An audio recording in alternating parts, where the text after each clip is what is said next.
Welcome back to the channel, tank enthusiasts and military tech followers. Today, we're diving deep into something both iconic and controversial, the T-72 Russian main battle tank. Yes, it's 2026, and somehow, the T-72 refuses to disappear from the battlefield. But is it still relevant? Has it evolved? Or is it a relic being dragged through modern warfare? Let's break it all down. Cut to clips of T-72 tanks in action, historical footage and modern deployments. The T-72 first rolled off Soviet production lines back in the early 1970s. It was built to be rugged, simple, and deadly, qualities that made it a staple of the Eastern Bloc and a feared opponent during the Cold War. Over 20,000 units were produced, and they've fought in almost every major conflict since. But here's the twist. After decades of combat, retirements, and replacements, the T-72 is still active in 2026. And it's not just collecting dust, it's being actively upgraded and deployed, particularly by Russian forces, despite the emergence of newer platforms like the T-90M and the elusive T-14 Armada. Graphics showing different T-72 variants, T-72B3, B3M, and others. So, what's changed? Well, today's T-72 is not your grandfather's tank.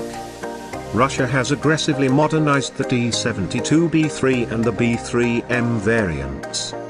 These upgrades include thermal imaging sights, digital fire control systems, improved ERA, explosive reactive armor, and in the case of the B3M, a new engine pushing out 1,130 horsepower, giving it increased mobility and battlefield endurance.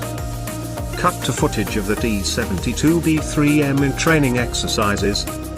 The modern T-72 can fire accurately on the move, has better crew survivability features, and can be linked into a networked battlefield, something unheard of in Soviet-era tanks.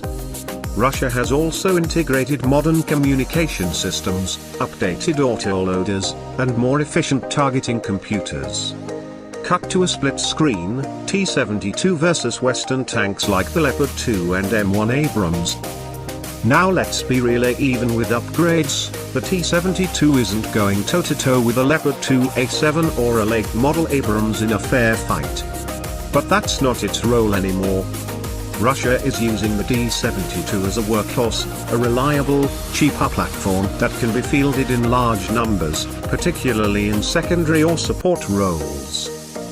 And with the ongoing geopolitical tensions and battlefield realities, especially following the drawn-out campaigns in Ukraine and beyond, quantity still has a quality all its own. When supported by drones, artillery, and electronic warfare systems, the T-72 remains a threat, especially to under-equipped adversaries. Show damage to older tanks versus upgraded models, use maps and charts. But let's not gloss over the criticism. The T-72's autoloader is still considered a death trap by some analysts, with the infamous jack-in-the-box effect during ammo cook-offs. And no amount of digital modernization can change its basic silhouette, which remains vulnerable to top-down attacks by modern ATGMs like the Javelin or Law. Cut to narrator in studio or green screen setup. So, what's the verdict in 2026? The T-72, while outdated by Western standards, is far from obsolete in its current role. Russia is playing a numbers game, leveraging cost-effective upgrades to extend the platform's usefulness. In asymmetric or large-scale conflicts, especially where top-tier Western armor is scarce or absent, the T-72 still bites. Outro with channel subscribe prompt and next episode tease. That's all for today's breakdown of the 2026 T-72. Let us know in the comments, is this tank a smart use of legacy tech, or is it time Russia moved on? Hit like, subscribe, and ring that notification bell for more deep dives into global military tech. Coming up next, a side-by-side on the T-90M versus the Abrams X, you won't want to miss it. End screen with channel branding and video suggestions. Would you like a thumbnail concept or video title suggestions to go along with this script?